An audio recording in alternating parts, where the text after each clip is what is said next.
Hello UGC NET learners, welcome to my YouTube channel UGC NET GRF. Today is the third lecture of our cultural studies series. Today we are discussing about the works and life of Stuart Hall, who was born in 1932 in Jamaica, who was a Jamaican British Marxist and cultural theorist. Stuart Hall, along with Richard Hogarth and Raymond Williams, was one of the founding figures of Birmingham School Center of Contemporary Cultural Studies. जो ये हमारे Stuart hall है वो जो Birmingham school centre of contemporary cultural studies जो संस्था थी उसके वो डायरेक्टर रह चुके हैं. He was the only director of Birmingham School after Richard Hogarth. Hall as a part of two movements. Stuart Hall two movements के पार्ट रह चुके थे. फर्स्ट मूवमेंट है ब्लैक आर्ट्स मूवमेंट, सेकंड है न्यू लेफ्ट मूवमेंट. ये दो movement का जो स्टुअर्ट हॉल है वो हिस्सा रह चुके हैं. स्टुअर्ट हॉल फाउंडर है न्यू लेफ्ट रिव्यू का. न्यू लेफ्ट रिव्यू एक जो न्यू लेफ्ट रिव्यू है वह अपोजिशनल जो पार्टी थी जो वर्किंग क्लास पीपल के ऊपर जो डोमिनेशन बना के रखती है, जो कैपिटलिज्म में जो पार्टीज़ है उनके अपोजिशन में उन्होंने एक new left review movement start किया था. तो उसके फाउंडर थे स्टुअर्ट हॉल. तो स्टुअर्ट हॉल ने वैसे तो बहुत सारे कॉन्सेप्ट्स दिए हैं लेकिन उनके मोस्ट इम्पोर्टेंट कॉन्सेप्ट्स है encoding, decoding and cultural identity. First concept है उनका एनकोडिंग डिकोडिंग. तो उनका ये एनकोडिंग डिकोडिंग कॉन्सेप्ट क्या है कि जो हमारी मीडिया है वह कैसे लाखों करोड़ों लोगों को एक साथ इम्पेक्ट करती है, लाखों करोड़ों लोगों पर वो कैसे अपना प्रभाव बनाती है, कि कैसे बड़ी बड़ी कंपनियां एक बेसिक एडवर्टाइजमेंट के ऊपर चलती है.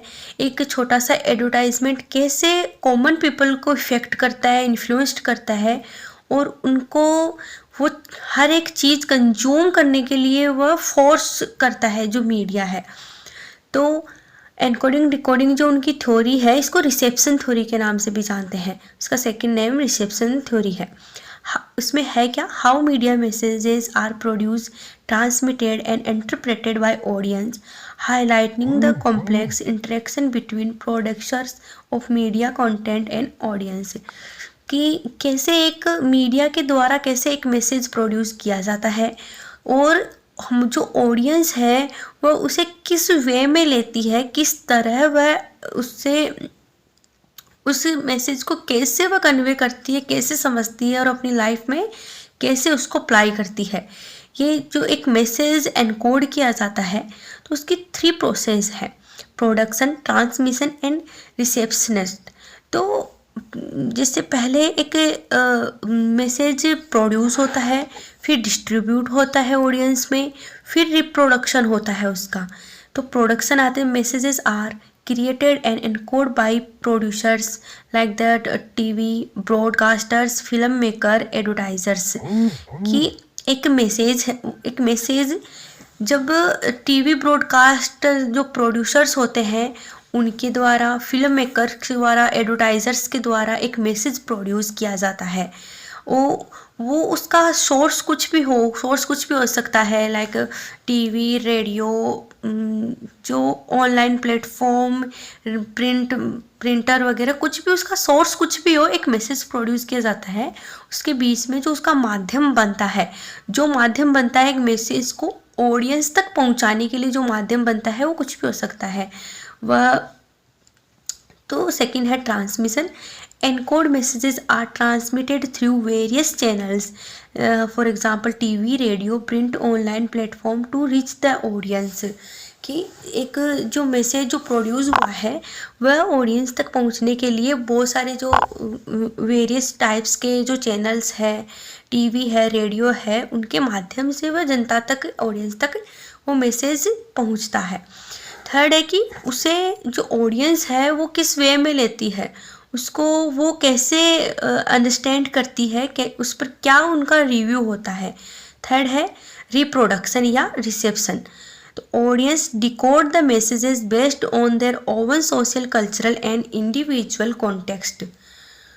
माय गॉड, जो ऑडियंस है वह अपने कल्चरल और इंडिविजुअल कॉन्टेक्स्ट के आधार पर वह डिसाइड करती है, उस मैसेज को डिकोड करती है कि उस मैसेज से वह कितना एग्री करती है, कितना एग्री नहीं करती, वो अपने कल्चरल एंड इंडिविजुअल कॉन्टेक्स्ट के आधार पर वह तय करती है।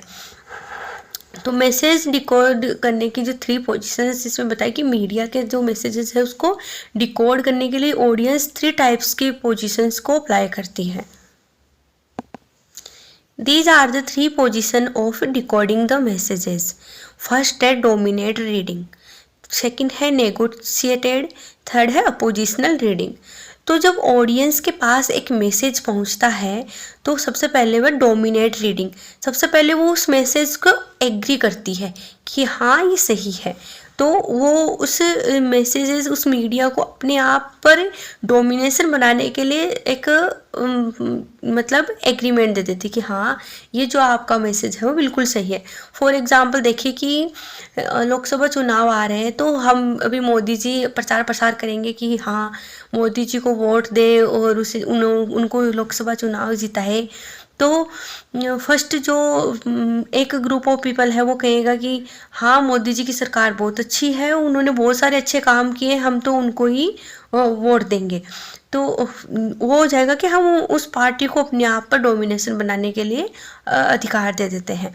सेकंड जो नेगोशिएटेड होते हैं वो ये काफ़ी कंफ्यूजिंग और काफ़ी मतलब एक जगह न रहने वाले वो लोगों का एक ग्रुप होता है कि ये खुद कंफ्यूज होते हैं। ये कहते हैं कि हाँ काम तो उन्होंने सही किया है लेकिन उनको वोट देना है या नहीं है भी हमने डिसाइड करना पड़ेगा, हम देखेंगे आगे कि उनको वोट दे या नहीं दे।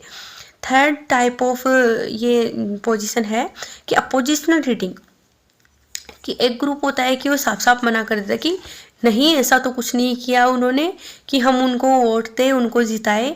तो ये लास्ट अपोजिशनल, ये इस चीज़ को डिसएग्री कर देना होता है। तो फर्स्ट है dominate reading, audience decode the message and accept reproduce the dominate ideology conveyed by the media content, कि मीडिया का जो कंटेंट है, मीडिया का जो मैसेजेस है उनको ऑडियंस डिकोड करती है उस मैसेज को और एक्सेप्ट करती है और अपना उस पर रिव्यू देती है। सेकंड टाइप है और negotiated, audience negotiate as modify some aspects of the interpretation based on their own perspectives and experiences, कि वह अपने अनुभव और अपने पर्सपेक्टिव के आधार पर वो डिसीजन लेती है कि हाँ ये मैसेज सही है या नहीं है। अपोजिशनल रीडिंग में आता है audience decode the message with challenge, they adopt a critical perspective and may resist the messages intended influence, कि अपोजिशनल रीडिंग में जो ऑडियंस है वह इस चीज़ को डिसएग्री कर देती है और उसको चैलेंज करती है। तो ये 3 टाइप ऑफ पोजीशन हो गई डिकोडिंग की। सेकंड उन्होंने और भी थ्योरीज दी है जैसे कि cultural identity and cultural studies and power. उनकी ये 2 टाइप्स की और थ्योरीज है। मोस्ट इम्पोर्टेंट वर्क्स हैं इनके the popular arts 1964, encoding and decoding in the television discuss 1978, cultural studies 2 paradigms 1980, the hard road to renewal, Thatcherism and the crisis of the left 1988। Fifth है Foucault power knowledge and discourse.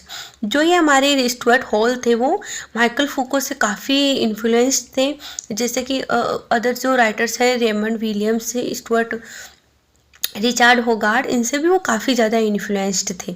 उनके other works है situating Marx evolution and departures 1972, resistance through rituals 1975, policing the crisis a book 1978, the hard road to renewal 1988, formation of modernity 1992, question of cultural identity 1996। तो cultural representation and signifying practices 1997, family stranger a life between two island 2017। ये उनके important works है। ये chronology के लिए काफ़ी important है कि क्रोनोलॉजी वाइज क्वेश्चन आजकल यूजीसी नेट में बहुत ज़्यादा पूछे जा रहे हैं। सेकेंड उनकी एक थ्योरी है सर्किट ऑफ कल्चर।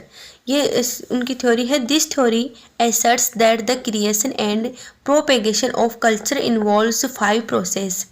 कि इनकी ये जो थ्योरी है वो 5 प्रोसेस के जरिए सामने आती है। फर्स्ट है production, second consumption, identity, regulation और सिग्निफिकेशन। तो इनकी जो थ्योरी है कि पहले जो मैसेजेस प्रोडक्शन होता है उनका, फिर ऑडियंस के द्वारा उसको कंज्यूम किया जाता है, फिर जो आइडेंटिटी जो मैसेजेस हम कन्वे करते हैं लाइफ में वो हमारी आइडेंटिटी को डिफाइन करते हैं। सो ये सर्किट ऑफ कल्चर है स्टुअर्ट हॉल का। सो लर्नर्स, स्टुअर्ट हॉल ने उनका एक वो सबसे अलग राइटर थे। उनका अपना एक खुद का एक लेंस था जिसके ज़रिए उन्होंने रेस और जेंडर के आधार पर कल्चर को स्टडी किया। तो उनका जो नज़रिया था कल्चर को स्टडी करने का बाकी सब थ्योरिस्ट से, बाकी सब राइटर्स से काफ़ी डिफरेंट था। उन्होंने रेस और जेंडर को आधार बनाया अपनी स्टडी का। वो खुद एक मार्क्सिस्ट थे, तो वर्किंग क्लास जो पीपल्स हैं उनके लिए उनका नज़रिया, पहले उनको खुद का एक एक्सपीरियंस था कि वह वर्किंग क्लास पीपल्स के लिए उन्हें क्या लिखना है क्या नहीं लिखना। सो फ्रेंड्स, ये स्टुअर्ट हॉल जो एक काफ़ी कल्चरल स्टडीज़ का एक बहुत बड़ा पार्ट है, हमने क्लियर कर लिया है। सेकंड थर्ड जो नेक्स्ट वीडियो में हम नेक्स्ट राइटर को डिस्कस करेंगे। सो गाइज, अगर आपको वीडियो पसंद आया तो please do subscribe and like the videos. Thank you.